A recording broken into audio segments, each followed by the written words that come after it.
They can mimic a different sounds of animals. First is a rooster. With a rooster. Okay, how about cat? Rudy, can you bark? Okay, telephone.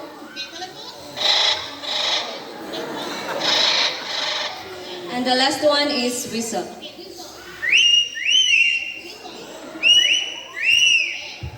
Lani and Rudy, they love to sing, but before they sing, they need to have a warm-up first. Okay, let's do the warm up. How about the first song?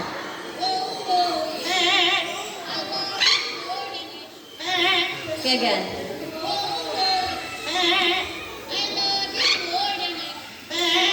Okay, before the second song, let me ask first, who's celebrating their birthdays today or within this month? Okay, hi.